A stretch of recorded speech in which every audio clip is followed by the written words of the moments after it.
एक विला के आयाडीगढ़ झिंगुर की आवाजें गूंज रही थी। टीवी से आवाज आई, मेरे प्यारे दर्शकों, बस 5 मिनट और हमारा ग्रैंड ब्लॉसम रॉकेट अब लॉन्च होने वाला है। टीवी पर कोई शो चल रहा था और उसके साथ ही कोई गिन रहा था 451। वैंग शेंग के मजबूत कंधे पसीने से भीग चुके थे।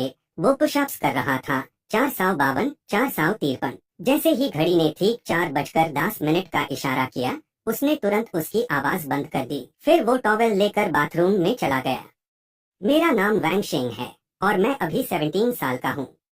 इस उम्र के यंग लोग अक्सर बार्स में गेम खेलते हैं या फोन पर स्नैक्स ढूंढते हैं, बस ऐसे हाई टाइम पास करते हैं।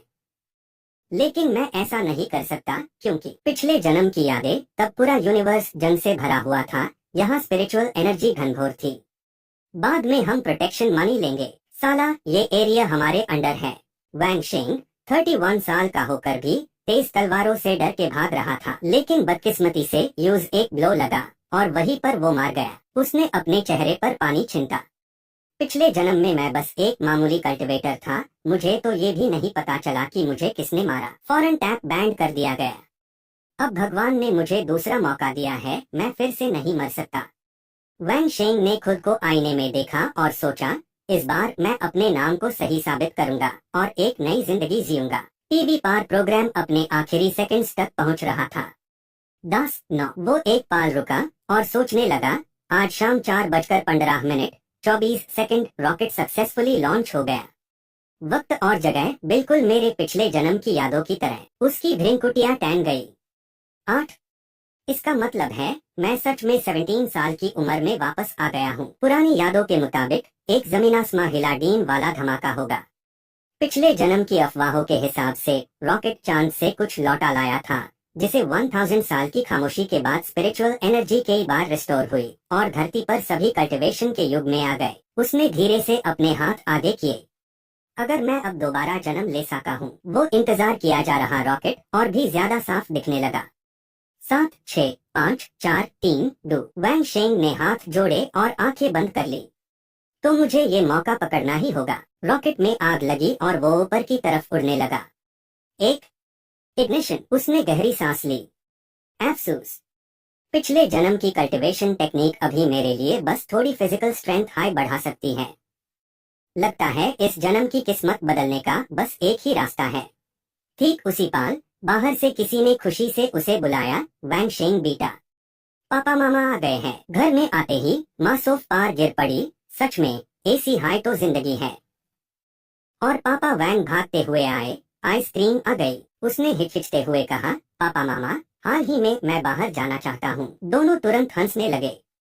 कहाँ जा रहा है बेटे? ट्रैवल करना चाहता है क्या? किसके साथ? क्लासमेट्स के साथ। कोई लड़की भी है क्या? माँ ने तो जिद कर दी, पहले क्यों नहीं बताया? तेरे पापा के पास एक सीक्रेट फंड है, बिना इंटरेस्ट के उधार दे देंगे। वैंग शेंग ने मुश्किल से कहा, वो मैं चाहता हूँ कि। सुनते ही वो जोर से चिल्लाए, क्या तुम वुडन माउंटेन जाकर डाओइस्ट प्रीस्ट बनना चाहते हो? उस दिन के बाद वो अपना सामान लिए एक बेड गेट के सामने खड़ा था। उसने उन खूबसूरती से खोदे हुए अक्षरों को देखा। एक लंबी मुश्किल रात के बाद आखिर मैं अपने पेरेंट्स को मनाने में कामयाब हो गया कि वो मुझे वुडन में अप्रेंटिसशिप के लिए जाने दे। पर इसकी कीमत थोड़ी भयानक थी। माँ वैंग की आंखों में आंसू थे। मेरा वैंग शेंग ये कैसा बच्चा है, ऐसी बात सोच कैसे सकता है? पापा वैंग ने उन्हें हल्के से तसल्ली दी, बीवी इतना टेंशन मत लो। वैंग शेंग ने कहा है, ये बस 1 साल की छुट्टी है। जब वो आगे बढ़ गया तो पीछे अभी भी उनकी तेज बहस चल रही थी। आपको भी पता है, ये सिर्फ 1 साल की छुट्टी है। देखो आपने बच्चे को मारा। बीवी मैं गलत था। उसने एक मुस्कान के साथ आगे बढ़ा और सोचा, वुडन माउंटेन का हेवनली डाउ लिस्ट के कल्टिवेटर्स में अपना एक खास मुकाम है। पिछले जन्म में मैं कोई गुरुजी नहीं बना पाया, पर इस बार मुझे ये मौका पकड़ना ही होगा। वुडन माउंटेन पार जिक्सिया पैलेस के ठीक सामने उसने गरजते हुए ऐलान किया, वुडन माउंटेन मैं आ गया हूँ। वैंग शेंग के पीछे उसके पेरेंट्स नजरें देखते हुए चल रहे थे। ये वैंग शेंग बेटा सामान के साथ इतनी तेज कैसे चल रहा है? पापा वैंग ने हिम्मत देते हुए कहा, बीवी हिम्मत रखो। पहाड़ की चोटी पर पहुंचते ही वो शॉक हो गया जब उसने खबर सुनी। क्या डाओइस्ट मास्टर गाओ शुइजिंग डाओ माउंटेन पार नहीं है। उस कल्टिवेटर ने कंधे उचकाए और एक रास्ते की तरफ इशारा किया। मास्टर अंकल गाओ अभी विदेश में परफॉर्मेंस के लिए गए हैं। लगता है अगले कुछ महीनों तक आप उनसे नहीं मिल पाएंगे। तो उसने आगे बढ़ने का सोचा और दूसरे तरीकों पर गौर किया। डाओइस्ट मास्टर गाओ शुइजिंग डाओ भविष्य में हेवनली लिस्ट के टॉप 3 में शामिल होने वाले हैं। वर्ल्ड की स्पिरिचुअल एनर्जी रिकवर होने से पहले वो वुडन मार्शल आर्ट्स के रिप्रेजेंटेटिव माने जाते हैं। अभी इस वक्त में वो और कुछ डाओइस्ट मास्टर्स यहाँ नहीं है। क्या मुझे किसी और कल्टिवेशन सेक्ट में शिष्य बनने का सोचना चाहिए? जब वो आंगन में चल रहा था तो किसी ने उसका ध्यान खींचा। स्कूल जाने की उम्र है तो ढंग से पढ़ाई करो यंग मैन। नॉवेल्स की कहानियों से इतने इम्प्रेस मैट हो जाओ। उस चेहरे को देखकर वैंगशेंग का मुंह खुला का खुला रह गया। वो शॉक हो गया। यान जेडाई आराम से कुर्सी पर बैठा था और यूज इनवाइट कर रहा था। अगर तुम सच में कुंफू सीखना चाहते हो तो मैं तुम्हें वुडन के कुछ secret martial arts manuals introduce करूंगा। एक किताब की कीमत बस 300 है। उसने धीरे से कहा, यह असल वुडन की ट्रू लेगेसी है जो तुम्हें दुनिया में सबसे पावरफुल बना सकती है। तुम पूरे यूनिवर्स में आजादी से घूमोगे। और अगर यंग लेमन तुम्हें इंटरनल एनर्जी की जरूरत है तो तुम मेरी स्पीड अप क्लास भी ज्वाइन कर सकते हो। यान जेडाई ने उससे और एनकरेज किया, यंग लेमन आज तुम्हारा मार्शल आर्ट्स से बड़ा कनेक्शन है। जिंदगी का ये सुनहरा मौका हाथ से मत जाने दो। वैंगशेंग अब कांप रहा था। मौका। उसने बिना सोचे समझे तुरंत कहा, डाओइस्ट मास्टर कृपया मुझे अपना शिष्य बनाएं। मैं आपके साथ इमॉर्टल दाओ की तलाश में चलना चाहता हूँ। हाँ, यही तो मेरा मौका है। उसके दिल में खुशी समा नहीं रही थी। ये तो किंग याजी है, वो ही अनट्रस्टवर्दी डाओइस्ट मास्टर। मेरे पिछले जन्म में ये हेवनली लिस्ट के टॉप 5 महान दाओ कल्टिवेटर द। इस बार तो मेरी किस्मत खुल गई। लेकिन यान जेडाई को तो बस सर दर्द होने लगा।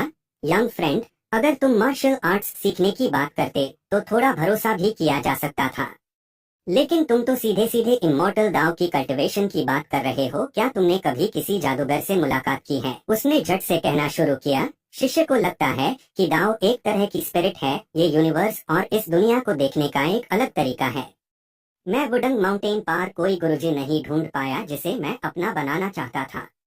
लेकिन आपसे मिलने के बाद मैं जानता हूँ कि आप कोई आम डाओइस्ट मास्टर नहीं है। उसने हाथ हिलाकर मना कर दिया, तुम तो बेड इंटरेस्टिंग हो। दाओ की बात करते रहते हो और मास्टर चुनने में भी ऑप्शंस देखते हो। यान जेडाई ने अपना सर सहलते हुए उठा। मैं वुडन माउंटेन पार बस नाम का हूँ, असली पावर कुछ नहीं। इन सालों में मैंने बस एक ही शिष्य बनाया है और मैं उसकी ज्यादा परवाह भी नहीं करता। तुम सच में मुझे अपना मास्टर बनाना चाहते हो? और हाँ, तुम जो ये अप्रेंटिसशिप लेना चाहते हो, क्या तुम्हारे पेरेंट्स को पता है? उसने जोश से जवाब दिया, मेरे पेरेंट्स मेरे साथ ही आए हैं डाओइस्ट मास्टर। मैं सच में आपके साथ प्रैक्टिस करना चाहता हूँ। उसने भी सर हिलाया। लगता है तुम सच में सिंसियर हो। ऐसा नहीं है कि बहुत सारी मूवीज और नॉवेल्स देखकर घर से भाग आए हो। यान जेडाई ने कुछ और सवाल पूछे। 3 सवाल है। अगर तुम्हारे जवाब मुझे सेटिस्फाई करेंगे तो मैं तुम्हारे पेरेंट्स से बात करूंगा। पहला सवाल, दाओ क्या है? वैंगशेंग ने कॉन्फिडेंस से समझाया, शिष्य की समझ से। दाओ प्रकृति का एक सीक्वेंस है, ये एक लॉ है। उसने तुरंत अगला सवाल किया। सवाल नंबर 2, 5 आर्ट्स ऑफ दाओ क्या है? उसने बिना सोचे समझे बताया, mountain, medicine, destiny, फिजियोनोमी, divination. Mountain है डाओइस्ट इमॉर्टल टेक्निक्स, मेडिसिन है डाओइस्ट मेडिसिन, डेस्टिनी है। तब उसने अपना मुश्किल सवाल उठाया। लगता है ये थोड़ा ट्रिकी है। तो तीसरा सवाल, अगर तुमने मुझे अपना गुरु बना लिया और मैं और तुम्हारे पापा दोनों पानी में गिर जाएं और डूबने वाले हो तो तुम पहले किसको बचाओगे? वो एक पाल के लिए हदबदा गया। उसकी पहले की तेज रफ्तार अब गायब हो चुकी थी। वैंगशेंग का दिल जोरों से उलझ गया। अगर गुरुजी को पहले बचाया तो पेरेंट्स के साथ बेइंसाफी होगी। डाओइस्ट परंपरा में कहते हैं, जो अपने पेरेंट्स का आदर नहीं करता वो कभी सच्चा इंसान नहीं बन सकता।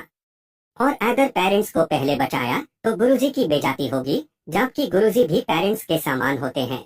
उसने अपने होंठ भींच लिए और हिचकिचते हुए बोला, मैं अपने पापा को पहले बचाऊंगा। जल्दी ही अगला दिन हो गया। सुबह की धूप और उसकी खुशी एक साथ चमक रही थी। यकीन नहीं होता, मैं कामयाब हो गया। यान जेडाई यूज सिधिया चड्डा कर ले गया। कल मैंने तुम्हारे पेरेंट्स से बात कर ली है। अभी तुम बस मेयर प्रोबेशनरी डिसाइपल हो। टेस्ट पास करने के बाद हाई डिसाइड करूंगा कि तुम्हें ऑफिशियली शिष्य बनाया जाए या नहीं। ये